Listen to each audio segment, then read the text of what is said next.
19 तारीख की रात 10 बजे जब मैं ट्रेन से उतरा तो पहले मैं वहीं पास की बेंच पर जाकर लेट गया, क्योंकि मैं पिछले 6-7 घंटों से खड़े खड़े ही सफर कर रहा था, जिस वजह से मेरी कमर और पांव में दर्द होने लगा था। उस बेंच पर लेटने के बाद मुझे बहुत ही अच्छा लग रहा था, जिस वजह से मैंने सोचा कि रात इसी बेंच पर बिताऊंगा, क्योंकि उस वक्त आगे के लिए कोई सवारी उपलब्ध नहीं थी। मैं उस बेंच पर लेटे लेटे कब सो गया पता ही नहीं चला। फिर जब मेरी आंख खुली तब तक काफी रात हो चुकी थी। स्टेशन पर भी अब कुछ ही लोग दिखाई दे रहे थे और उनमें से भी अधिकतर लोग मेरी तरह पसरे हुए थे। मैं भी सीधे सुबह ही उठता, मगर प्यास के चलते मेरी आंख खुल गई। खैर, मैं बेंच से उठा और आसपास नजरें घुमाते हुए ये देखने लगा कि पानी कहां पर मिलेगा। कुछ ही देर इधर उधर नजरें घुमाने के बाद मुझे एक टंकी दिखाई दी, जो स्टेशन के लगभग आखिरी में थी। नल देखते ही मैं पानी पीने के लिए उस नल की तरफ चल दिया। फिर जैसे ही मैं उस नल के पास पहुंचा कि वहां की ट्यूबलाइट ब्लिंक करने लगी। मैं मन ही मन बोला, अरे कौन सा भूत घूम रहा है यहाँ पर। मैं इतना अपने मन में ही बड़बड़ाया था कि वो ट्यूबलाइट ही बंद हो गई। अब यहाँ पर काफी अंधेरा हो गया, जिस वजह से मैं थोड़ा सा डर भी गया था। मैंने जल्दी से पानी पिया और वापस अपनी बेंच की तरफ चल दिया। मैं जब वापस पहुंचा तो पाया कि एक आदमी मेरी बेंच पर लेटा हुआ है। उस आदमी को बेंच पर लेटा हुआ देख मुझे उस पर बहुत गुस्सा तो आ रहा था, मगर मैं कुछ कर भी नहीं सकता था सिवाय दूसरी जगह तलाशने के। तभी मेरी नजर एक दूसरी बेंच पर गई, जो अभी भी खाली ही थी। उस बेंच पर नजर पड़ते ही मैं उस बेंच की तरफ बढ़ा और जब मैं उस बेंच के करीब पहुंचा तो पाया कि उस बेंच पर भी कोई लेटा हुआ है।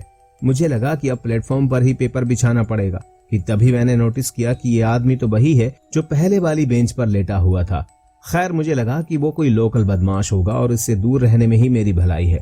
ये सोचकर मैं वहां से दूर जाकर अखबार बिछाकर लेट गया।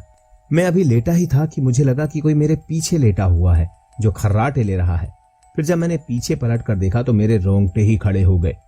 पीछे जो आदमी लेटा हुआ था उसका जबड़ा पूरा टूटा हुआ था और उसकी आंखें नीचे की तरफ लटक रही थी। मैं एकदम से चीखते हुए वहां से उठा और प्लेटफॉर्म से होता हुआ सीधे स्टेशन से बाहर की तरफ भागा। स्टेशन के बाहर आने पर मुझे और भी ज्यादा डर लगने लगा था, क्योंकि स्टेशन के बाहर मैं बिल्कुल ही अकेला था। ऊपर से बाहर की स्ट्रीट लाइट भी बुझी हुई थी। मैं वहां से टैक्सी स्टैंड की तरफ भागा, ये सोचकर कि वहां पर कोई ना कोई मिल ही जाएगा। मगर जब मैं टैक्सी स्टैंड पर पहुंचा तो उस वक्त टैक्सी स्टैंड पर सिर्फ एक ही आदमी था जो चारपाई पर सो रहा था। मैं तुरंत ही उसे जगाते हुए बोला, भैया जी, रतनगढ़ चलोगे क्या? इस पर वो आदमी नींद में ही बोला, नहीं यार। मगर उस वक्त मैं उसकी नहीं सुनने की हालत में नहीं था। मैंने तुरंत ही कहा, भैया 2000 रुपए दूंगा। 2000 का नाम सुनते ही उस टैक्सी वाले की एकदम से नींद खुल गई और वो तुरंत ही चारपाई से उठते हुए बोला, ठीक है बैठो तुम दोनों। जब उस टैक्सी वाले ने तुम दोनों कहा तो मैं चौंकते हुए बोला, अरे मैं अकेला ही हूँ। उस पर वो टैक्सी ड्राइवर मेरे पीछे इशारा करते हुए बोला, फिर वो कौन है? उसके इतना कहने पर जब मैंने पीछे पलट कर देखा तो वो ही शैतान ठीक मेरे पीछे खड़ा था। उसको अपने पीछे खड़ा देखते ही मेरे पैर हाथ जोर से कपकपाने लगे। मेरे कपकपाते हाथ पैरों को देखते हुए उस टैक्सी ड्राइवर ने कहा, अरे भाई साहब तुम ठीक तो हो, और ये क्या हो रहा है तुम्हें? उसने इतना कहा ही था कि वो आदमी एकदम से जोर से चीखा और उसके चीखते ही जब मैंने पीछे पलटकर उस टैक्सी ड्राइवर की तरफ देखा तो पाया कि उसका चेहरा भी अब ठीक उसी आदमी की तरह हो गया है। मैं बिना देरी किए टैक्सी स्टैंड से भागा और भागते भागते जब मैंने पीछे पलट कर देखा तो कोई भी नजर नहीं आया। मगर जैसे ही मैं रुका कि वही शैतान ठीक मेरे पीछे खड़ा दिखा। मतलब मैं जब भी रुकता था तो वो मेरे पीछे ही खड़ा नजर आता था। तभी भागते हुए मैं किसी गाड़ी से टकराया और टकराते ही मैं बेहोश हो गया। फिर जब मुझे होश आया तो मेरे ऊपर बहुत सी लकड़ियां रखी हुई थीं और फिर जब मैंने सर घुमा कर देखा तो पाया कि वही शैतान अभी भी मेरे ही बगल में खड़ा हुआ है। मैं तुरंत ही अपने ऊपर रखी लकड़ियों को गिराते हुए उठा और वहां से तेजी से भागने लगा।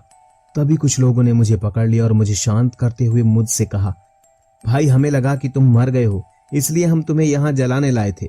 इस पर मैंने कहा, नहीं, मैं मरा नहीं हूँ, मैं जिंदा हूँ अभी, मगर वो शैतान मुझे अब जिंदा नहीं रहने देगा। तभी इस पर उन्होंने पूछा, कौन शैतान? जिस पर मैंने उन्हें पूरी बात बता दी और ये भी बताया कि वो अभी भी मेरे सामने ही खड़ा है। इस पर उन सभी लोगों ने उसी शमशान में मौजूद एक अघोरी को बुलाया, जिसके बाद उसने अपनी साधना से उस शैतान से मेरा पीछा छुड़वाया। उस अघोरी बाबा ने बताया कि उस नल के पानी की टंकी में किसी ने उसे मारकर छिपा दिया था। जिसके बाद से जो भी उस नाले के पानी को पीता है वो शैतान उसके पीछे पड़ जाता है। और उस स्टेशन पर बोर्ड भी लगा है कि पानी ना पिए, प्रेत बाधित है। दोस्तों, आज की कहानी में बस इतना ही। जल्द मिलेंगे एक और नई कहानी के साथ। तब तक अपना ख्याल रखिए।